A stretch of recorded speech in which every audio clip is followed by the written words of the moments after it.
ito ay rated SPG, striktong patnubay at gabay ng magulang ang kailangan. Isang mapagpalang araw mga kapamilya, tinawagan na ni Tess si Tanggol at palihim na pinapunta sa lamay ni Santino kung saan sa likod nga dumaan dahil ayaw niya nang may mapahamak pa siyang anak. Sa pagdating ni Tanggol sa lamay ay tahimik itong pinagmasdan si Santino at napaluhod dahil sa tindi ng emosyon na kanyang nararamdaman.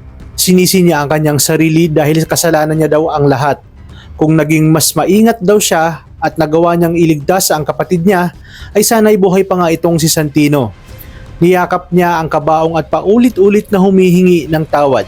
Nilapitan naman siya ni Marites at sinabi na wala itong kasalanan dahil si Rigor ang punot dulo ng lahat.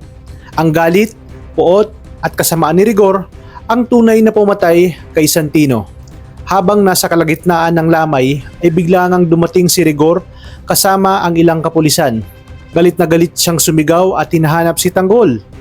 Agad naman na hinarang ng mga tanod at ni Kong Mojica at sinabi na wala doon si Tanggol. Ngunit hindi nakinig si Rigor at tiyak niya umanong nandun si Tanggol. Kaya naman inutos niyang pasukin ang loob ng bahay. Persahang sinugod ng mga pulis ang tanod, itinulak, sinuntok at binugbog ang mga ito lang makapasok at masigurong wala nga doon si Tanggol. Agad namang itinimbri kay Tanggol na nasa labas si Rigor kasama ang mga pulis.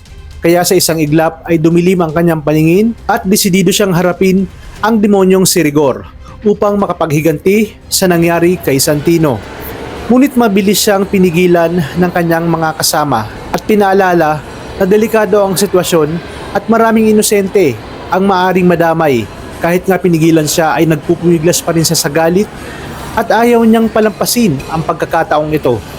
Mula sa labas ng lamay ay malakas na sumigaw si Rigor na ilabas na daw umano si Tanggol. Pilit na pinapasok ang lugar. Habang sa loob ay halos hindi na nga mapigilan si Tanggol dahil para sa kanya si Rigor ang may kagagawan kung bakit nawala si Santino. Ngunit nagmakaawa si Marites at pinakiusapan si Tanggol na wag doon. Wag sa harap ng kabaong at wag sa gitna ng maraming tao. Sumigunda naman si Ramon at sinabi na marami pang pagkakataon para magkaharap sila ni Rigor. Gawin na lang daw ito ni Tanggol bilang pagrespeto sa lamay ni Santino. Kaya naman di kalaunan ay napapayag din si Tanggol at tahimik na dumaan sa likod para hindi na magkagulo.